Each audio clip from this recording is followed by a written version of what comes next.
I think the vice presidential candidate on the Democratic side, Kamala Harris, said it very clearly that Mr. Trump fought a trade war with China and lost. Actually, nobody won that war, and it cost both countries several $100 billion.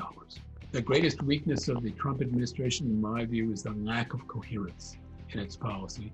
And I think what has to be one of the greatest challenges for China, but also for American allies, Japan, Britain, France, Germany, is the unpredictability of American foreign policy. This is something that is sadly new in the post-war world.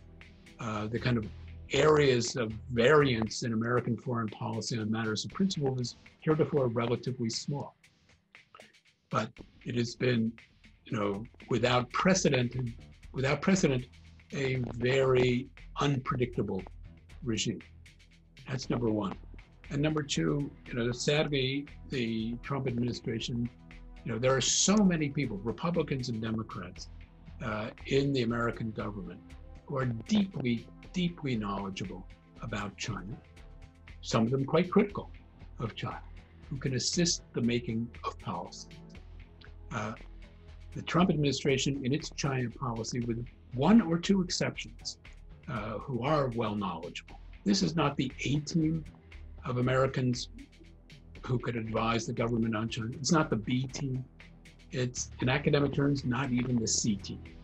And this is in an age of grade inflation.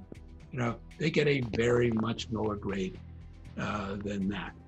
I do hope that a new American administration will bring a greater level of expertise and sobriety to China's American relations.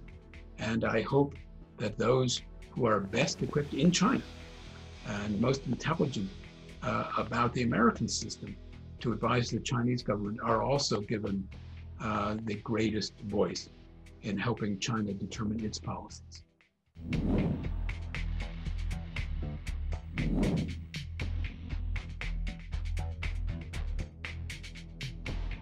In the United States, you do have, sadly, and the coronavirus situation has exacerbated this, some who seek to paint all China with one brush and to blame China and Chinese for all sorts of problems. And for some, I don't think there's any doubt that there is, but it's a very small number, a racialist aspect of this. We in universities, but leaders of great American companies and so on, have fought back vigorously against this. We at Harvard sued the American government when it sought to keep international students from returning to our campus, the largest number of whom, from any single country, come to Harvard from China, and we prevailed in that regard. We've stood up to the American government because our values are those of welcoming the best in the world, irrespective of nationality, irrespective of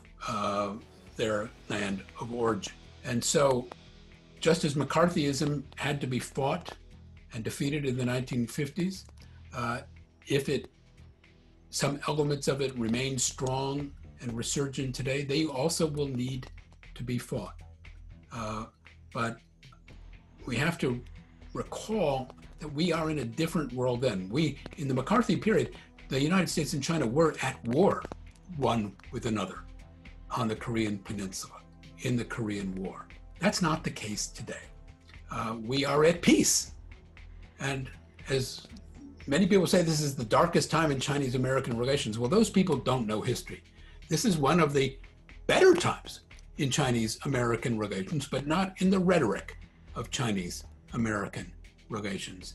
And rhetoric can cause damage of its own.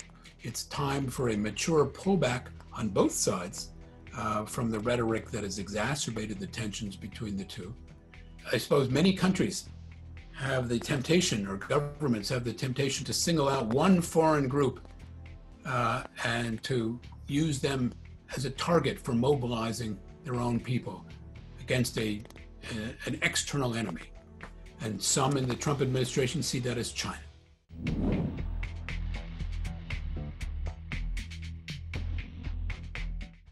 Well, I think it's largely not possible in many areas, certainly not desirable in my view, to imagine a decoupling between China and the United States. The United States and China do have significant differences, different political systems, differences in perspectives on the part of their leaders, at least at present. And yet the Chinese and American economies, the Chinese and American peoples have done an extraordinary amount together in business, in culture, and in education over the last 4 decades. So a decoupling is not good for Chinese business. It's not good for American business that seeks to do and does do successfully significant amounts of business in China. It is not good for the great and rising Chinese universities that want to be and should be among the leaders in the world. Right now, China enjoys, and the United States enjoys, many of the benefits for a very significant partnership. I like to think of it as a marriage with needing some very serious marriage counseling. But it is a marriage that also has children, several generations of children, the hundreds and hundreds of thousands who have studied, of Chinese who have studied in this country, the tens of thousands of Americans who have studied, worked, and traveled in China. An important relationship to continue and to manage. And last, I would say the cooperation between the United States and China is essential if the world is to address issues that need to be addressed and can only be addressed by the leading countries taking their responsibility, such as climate change, such as ongoing issues of security. All of these are critically important for the United States and China to find a way to work together. The last thing I will say is, when Nixon and Mao met in 1972, the shared interests of the United States and China were almost zero, not quite. There was just one shared interest, which was common antipathy to the Soviet Union. It was a strategic partnership, but a very limited one. Today, we have so many shared interests and very significant areas of disagreement, but so many shared interests that if we could work together in an era when we had almost none, surely we can do so today.